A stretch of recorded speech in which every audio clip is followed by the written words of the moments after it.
Hello అండి, welcome to my channel. అందరూ ఎలా ఉన్నారండి? నేనైతే బాగున్నాను.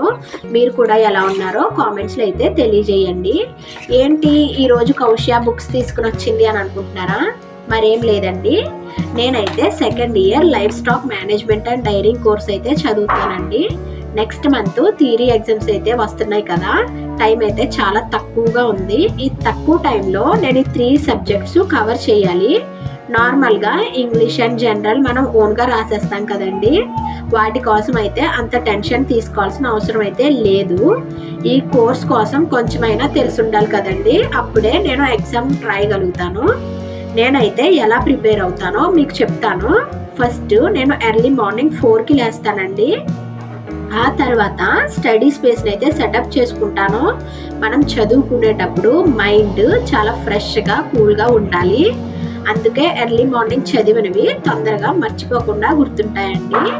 అలానే ఏదో ఒక సబ్జెక్ట్కి 1 or 2 టాపిక్స్ అయితే చూస్ చేసుకుంటాను. వాటిలో బాగా ఇంపార్టెంట్ క్వశ్చన్స్ కవర్ చేస్తాను, మిగిలినవి పక్కకు పెట్టేస్తానండి. ఎందుకంటే ముందే చెప్పాను కదా, టైం అయితే చాలా తక్కువగా ఉందని. రోజంతా ఒకటే సబ్జెక్ట్ కాకుండా ఆఫ్టర్నూన్ టైంలో వేరొక సబ్జెక్ట్ చదువుకుంటాను. ఈవినింగ్ టైంలో నేను చదివిన క్వశ్చన్స్ అన్నీ కూడా ఒకసారి రివైజ్ చేసుకుంటానండి. అలానే డైలీ చదువుకుంటాను. అండ్ ఇంకొకటి ఏంటంటే, క్వశ్చన్స్ ఎప్పుడు కూడా బట్టి పట్టొద్దండి. మనం బట్టి పట్టామంటే ఏదైనా మధ్యలో ఒక పాయింట్ మిస్ అయిందంటే ఇంక మనం ఆ పాయింట్ ఏంటో మర్చిపోయాను ఏంటి అని గుర్తు చేసుకుంటూనే ఉంటాము, కానీ అది ఎప్పటికీ గుర్తు రాదు.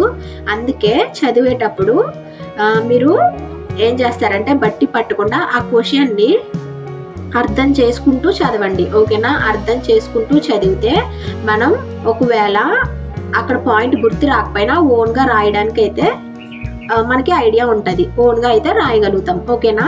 ఎప్పుడు కూడా టెన్షన్ పడుతూ క్వశ్చన్స్ చూసి భయపడిపోయి నేను చదవలేనేమో, నేను ఎగ్జామ్ మంచిగా రాయలేనేమో, నేను ఫెయిల్ అయిపోతానేమో అని మాత్రం ఆలోచిస్తూ కూర్చోకండి. చేస్తే ముందుకైతే వెళ్ళలేము. మనకి సెల్ఫ్ కాన్ఫిడెన్స్ అనేది ఉండాలండి, అప్పుడే మనం సక్సెస్ అవ్వగలుగుతాము.